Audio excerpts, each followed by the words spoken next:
Hello friends welcome to Somraj Education. तो पिला माने आज वीडियो आम आलोचना करवा तुम दशम श्रेणी जो ओडियार सब्जेक्टर तुम ग्रीष्म छुट्टी जो गृह कार्य क्वेश्चन गुड़ दिखाई तार समस्त क्वेश्चन आंसर गुड़ आज वीडियो आम आलोचना करवा। तो चलतु video date number video start करवा। ता पूर्व जो मैंने आम चैनल को यही पर्यटन सोमराज एजुकेशन को सब्सक्राइब करना से सब्सक्राइब कर तुम सांगे वीडियो सेयार कर दियो आ वीडियो गोटे छोटिया लाइक करनब। आउ जो मैंने आम चैनल को यही पर्यटन सब्सक्राइब करना से सब्सक्राइब कर दियो कारण आम चैनल तुमको समस्त प्रकार क्वेश्चन आंसर गुड मिल जाए। तुम जहाँ भी जो एग्जाम रही तो से एग्जाम क्वेश्चन पेपर मिल जाए। देख तुम प्रथम 1 नंबर क्वेश्चन देखा। आउ जो मैंने ये वीडियो जो रही डिस्कसन कलापर आंसर गुड़ पाइबा कले आम वीडियो डिस्क्रिप्शन टेलीग्राम चैनल रही से क्लिक कर टेलीग्राम चैनल जॉइन हो जहाँफल तुमको पीडीएफ एवं तुम जो क्वेश्चन आंसर पेपर पाइपर। देख तुम प्रथम 1 नंबर क्वेश्चन कर बंदे उत्कल जननी कवितार कवि किभली उत्कल जननी प्रशंसार विवर होती लिखा अच्छी।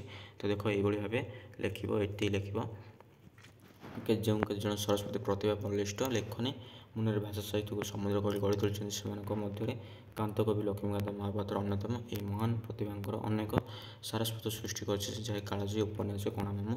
तो ये लिख तापर ये लिखला तुमने ये लिख ये उत्कर्ष कलापीठ होमर ये उत्कल उत्कल जननी हस जी सुंदर भाषा। तो ये लिख ये लिखला नेक्स्ट कौन कर नेक्स्ट तुम ये लिख ये लिखला नेक्स्ट ये लिखला आउे कौन कर नेक्स्ट मोर रही ये लिख ये लिख ये लिखला नेक्स्ट हूँ तुम नेक्स्ट ये लिख तापर नेक्स्ट तुम कौन कर नेक्स्ट हूँ नेक्स्ट तुम ये गुड़ाक लिख एगुड़ाक लिखला ये लिख नब ये लिख। तो नेक्स्ट देख तुम नेक्स्ट हूँ तुम सेकेंड नंबर क्वेश्चन कही बंधुत्व जन मातृभूमि प्रसंग को। तो नेक्स्ट क्वेश्चन हूँ देख नेक्स्ट क्वेश्चन यहाँ तुम देती नेक्स्ट क्वेश्चन हूँ लक्ष्मीकांत साहित्य कृति गुड़िक लिखा कही। तो कृति गुड़िक कि लिख देख तुम साहित्य कृति गुड़िक ये देख तुम साहित्य कृति गुड़िक कृति कौट देख तुम साहित्य कृति गुड़िक देख ये लिख ये लिख ये लिखला तापर नेक्स्ट कौन कह ना ये तुम लिख देख ये फर्स्ट प्रथम लिखिदेव लिखला ये लिख ये लिख तुम दे साहित्य जार प्राण सृष्टि जार जीवन निश्चय बहुपध्रमी जहाँ को पीठर बहुत ड्रामा जहाँ को पीठर मात्र पीठक माने मन अनुभव हुए। तापर नेक्स्ट आसो उच्छ्वास बोरी पड़े। तो यू आरंभ कर पूरा थी एठू आरंभ करके एजें आसो तापर एठू एथी जीव। तो ये लिख तापर नेक्स्ट देख ये पूरा लिखिज एजें लिख ये लिख पूरा एजें रही। तो ये तुम मैंने लिख ये लिख ओडिया जाति निकट में एजें लिख। तो नेक्स्ट देख तुम एजें लिख। तो स्क्रीनशॉट नहीं जाओ देख स्क्रीनशॉट नब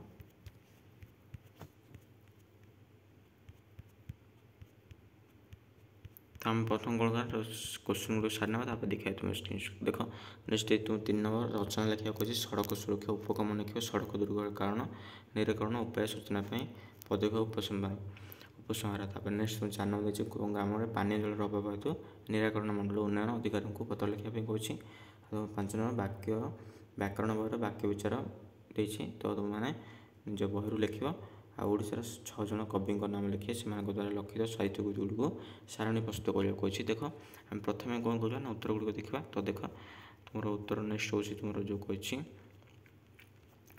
देख तुम उत्तर रही तुम कह सड़क सुरक्षा। तो सड़क सुरक्षा विषय ये लिख सड़क सुरक्षा विषय एक रचना लिख सड़क सुरक्षा अटल अत्यावश्यक विषय दिन को दिन बढ़ुवा जानवाहन अनुशासनहीन चालक अव्यवस्थित यातायात व्यवस्था द्वारा एक बड़ समस्या उत्पन्न हो जहाँ हूँ सड़क दुर्घटना द्वारा प्रति वर्ष हजार हजार लोक हराउଛନ୍ତି अनेक लोक अंगभंग हो जीवन जंजड़ा कर। सड़क सुरक्षा नियम गुड़ पालन करने द्वारा ए दुर्घटना को अनेक रोक जापर जहाँ यथा सहित हेलमेट पिंधा सीट बेल्ट व्यवहार करवा गतिशील रेखा मध्य चलन करवा मद्यपान न करवा ଲୋକେ ନ କରିବା ଏହିସବୁ ନିୟମ ଅନୁସରଣ କଲେ ସଡ଼କ ସୁରକ୍ଷା ବୃଦ୍ଧି ପାଇପାରିବ।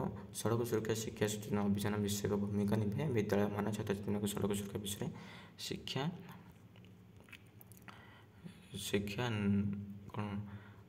ଦେଇପାରନ୍ତି, ଯାହା ତାକୁ ଦୀର୍ଘକାଳୀନ ଉପକୃତ କରିପାରିବେ। ସାର କଥା ହେଉଛି ସଡ଼କ ସୁରକ୍ଷା ଏକ ସାମୂହିକ ଦାୟିତ୍ୱ। ଆମେ ସମସ୍ତେ ଏହାର ଉପରେ ଗଭୀର ଧ୍ୟାନ ଦେଇ ନିଜେ ଅନ୍ୟମାନଙ୍କ ଜୀବନକୁ ସୁରକ୍ଷିତ ରଖିପାରିବା। ଜୀବନ ଅମୂଲ୍ୟ, ଏହି ଉପରେ ଭଲ ଧ୍ୟାନ ଦେଇ ଆସନ୍ତୁ ସମସ୍ତେ ସଡ଼କ ନିୟମ ମାନି ସୁରକ୍ଷିତ ଯାତ୍ରା କରିବା। ତ ଏଇଭଳି ଭାବେ ଲେଖିବ। ନେକ୍ସଟ ଦେଖ ତୁମର ଦରଖାସ୍ତ କ'ଣ ଲେଖିବ ନା ଏଠି ତୁମେ ପାନୀୟ ଜଳ ଦେଇଛି ତ ଏଠି ତୁମମାନେ ସମ୍ମାନୀୟ ଲେଖିବ, ପ୍ରଥମେ ଲେଖିବ। ତାପରେ ଏଠି ତୁମର ମଣ୍ଡଳ ଉନ୍ନୟନ ଅଧିକାରୀ ଲେଖିବ। ଏଠି ତୁମର ବ୍ଲକ ଲେଖିବ, ତ ଜିଲ୍ଲା ନେମ୍ ଲେଖିବ। ତାପରେ ବିଶ୍ୱ ପାନୀୟ ଜଳ ଅଭାବ ସମ୍ପର୍କିତ ଦରଖାସ୍ତ। ତାପରେ ମଶା ଲେଖିବ। ସବୁ ନିୟମିତ ଅଛି। ମୁଁ ତୁମ ଗ୍ରାମ ନାମ ଲେଖିବ।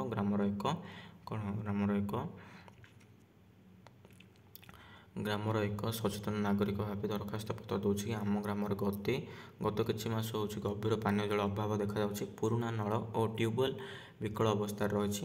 କୌଣସି ନୂଆ ବ୍ୟବସ୍ଥା ନାହିଁ। ଏହା ଫଳରେ ଗ୍ରାମବାସୀ ବିଶେଷ କରି ମହିଳା ଶିଶୁମାନେ ଅନେକ କଷ୍ଟ ସହିବାକୁ ବାଧ୍ୟ ହେଉଛନ୍ତି। ତ ଏଇଭଳି ଭାବେ ଲେଖିବ। ଆଉ ତୁମେ ଚାହିଁଲେ ମଧ୍ୟ ଏଡ଼୍ କରିପାରିବ।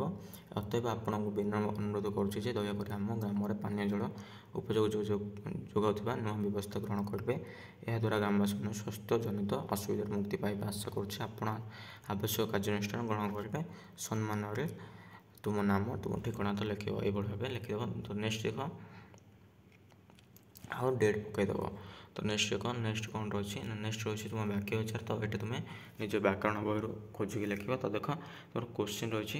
ତ ତୁମ ପ୍ରଶ୍ନାବଳୀ ତୁମର ରହିଛି 14ଟି କୋଶ୍ଚିନ୍। ତ ଲେଖିବ ତୁମେ ଏଠି ଖୋଜିଦେବ। ତ ଦେଖ ଏଇଭଳି ଭାବେ ତୁମେ ଦେଇଛି ହାଇଲାଇଟ୍ କରିକି ବକ୍ସ ଟାଇପ୍ର। ତ ଏଠି ତୁମେ ଖୋଜିବ ସମସ୍ତ ବାକ୍ୟ ସମନ୍ୱୟ କ୍ରିୟା ଯୁକ୍ତ ଅଂଶଟିକୁ ଖଣ୍ଡ ବାକ୍ୟ କୁହାଯାଏ। ତ ଏଠି ଦେଖିବ ବାକ୍ୟ କାହାକୁ କୁହାଯାଏ। ତ ଏଇଭଳି ଭାବେ ବକ୍ସ ଥିବ। ତ ତୁମେ ଖୋଜି ଲେଖିବ। ଦେଖ ତୁମ ଖଣ୍ଡ ବାକ୍ୟ କାହାକୁ କୁହାଯାଏ ନା ସମସ୍ତ ବାକ୍ୟ ସମନ୍ୱୟ କ୍ରିୟା ଯୁକ୍ତ ଅଂଶଟିକୁ ଖଣ୍ଡ ବାକ୍ୟ କୁହାଯାଏ। ତ ଏଇଭଳି ଭାବେ ତୁମେ ଖୋଜି ଲେଖିବ। ତ ତୁମର 1ରୁ 9 14ଟି କୋଶ୍ଚିନ୍ ଅଛି। ତାପରେ ଦେଖ ନେକ୍ସଟ ତୁମର ଅଛି ପ୍ରଶ୍ନାବଳୀ ତୁମର ଅଛି ଆଉ ଗୋଟେ ତୁମର 1ରୁ 8 ତ ଖୋଜିକି ଲେଖିଦେବ ବ୍ୟାକରଣ ବହିରୁ। ତ ନେକ୍ସଟ ହେଉଛି ତୁମ ନେକ୍ସଟ 6 ନମ୍ବର କୋଶ୍ଚିନ୍ ଦେଖିବ। 6 ନମ୍ବର କୋଶ୍ଚିନ୍ ଓଡ଼ିଶାର 6 ଜଣ କବିଙ୍କ ନାମ ଲେଖିବା ପାଇଁ ଆଉ ସେମାନଙ୍କ ଦ୍ୱାରା ଲିଖିତ ସାହିତ୍ୟ କୃତିଗୁଡ଼ିକୁ ନେଇ ଏକ ସାରଣୀ ପ୍ରସ୍ତୁତ କରିବା ପାଇଁ। ତ ଏଇଭଳି ଭାବେ ଲେଖ। ଏଇଭଳି ଭାବେ ତୁମେ ସ୍କ୍ରିନଶଟ୍ ନେଇଯାଅ। ତୁମେ ଦେଖ ତୁମର ରହିଛି ସିରିଏଲ୍ ନମ୍ବର ଅଛି କବିମାନଙ୍କର। ତ କେତୋଟି କବି ରହିଛି ନା ତୁମର କବି ଗୁଡ଼ିକ ତୁମେ ଯେତୋଟି ଲେଖିପାରିବ। ଦେଖ ମୁଁ ନେଇଛି ଏଠି 6ଟି କବି ନେଇଛି। ଦେଖ ତୁମର କବି ରହିଛି ତ ଉପେନ୍ଦ୍ର ଭଞ୍ଜ ରହିଛି। ତାପରେ ତୁମର ରହିଛି ଶାରଳା ଦାସ। ତ କ'ଣ ଲେଖିଥିଲେ ନା ମହାଭାରତ, ବିଳାସିନୀ, ଚଣ୍ଡୀପୁରାଣ। ଆଉ ଉପେନ୍ଦ୍ର ଭଞ୍ଜ ଲେଖିଥିଲେ ତୁମର ବାଉଁଶ ସୁନ୍ଦର ଚରିତ, ଲବଙ୍ଗଲତା, ରାସବିଳାସ। ତାପରେ ତୁମର ନେକ୍ସଟ 3 ନମ୍ବର ଉପେନ୍ଦ୍ର ଭଞ୍ଜ ତୁମର ନେକ୍ସଟ କବି ସମ୍ରାଟ ରାଧାକାନ୍ତ ରାୟ ଚିଲିକା, ଦିନବର କାଳୀଚରଣ ଦର୍ପ ଦଳନ। ତାପରେ ନେକ୍ସଟ ତୁମର ଗଙ୍ଗାଧର ମେହେର ତରୁଣ ତାପସୀ ପ୍ରେମ। ତାପରେ ତୁମର ନେକ୍ସଟ କାଳୀନାଥ ରାୟ ବୃନ୍ଦାବନ ଚରିତ ଅବଧୂତ। ତାପରେ ନେକ୍ସଟ ତୁମର 6 ନମ୍ବର ଦେଖ ଶୂଦ୍ର କବି ଲକ୍ଷ୍ମଣନାଥ ବେଜରିଆ ଲୁହାରୀ ଚିଠ ପାର୍ବତୀ କବିଙ୍କ ଘର ଦୌଳ।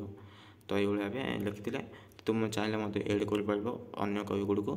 ତ ଆମେ ଦେଖିଲେ ତୁମର ପ୍ରଥମ ସାହିତ୍ୟ ରହିଛି 1ରୁ 6 ନମ୍ବର ପର୍ଯ୍ୟନ୍ତ ସମସ୍ତ କୋଶ୍ଚିନ୍ର ଆନ୍ସର୍ ଗୁଡ଼ିକୁ ଦେଖିଲେ। ତ ନେକ୍ସଟ ପାର୍ଟରେ କେଉଁ ସବୁ କୋଶ୍ଚିନ୍ର ଆନ୍ସର୍ ଦେଖିବା ତୁମ କେଉଁ ସବଜେକ୍ଟର କେଉଁ ଚାପ୍ଟର ତ କମେଣ୍ଟ ବକ୍ସରେ କମେଣ୍ଟ କରିଦେବ। ଆଉ ଭିଡ଼ିଓଟିକୁ ଗୋଟେ ଲାଇକ୍ କରି ତୁମ ସାଙ୍ଗସାଥିମାନଙ୍କୁ ସେୟାର କରି ଆଉ ଯେଉଁମାନେ ଆମ ଚ୍ୟାନେଲକୁ ଏ ପର୍ଯ୍ୟନ୍ତ ସବସ୍କ୍ରାଇବ୍ କରିନ ସେମାନେ ସବସ୍କ୍ରାଇବ୍ କର କାରଣ ତୁମର ଏହି ଚ୍ୟାନେଲରେ ସମସ୍ତ ପ୍ରକାର କୋଶ୍ଚିନ୍ର ଆନ୍ସର୍ ଗୁଡ଼ିକ ପାଇଯିବ। ତ ଦେଖାଅ ନେକ୍ସଟ ପାର୍ଟରେ। Thank you to all of you.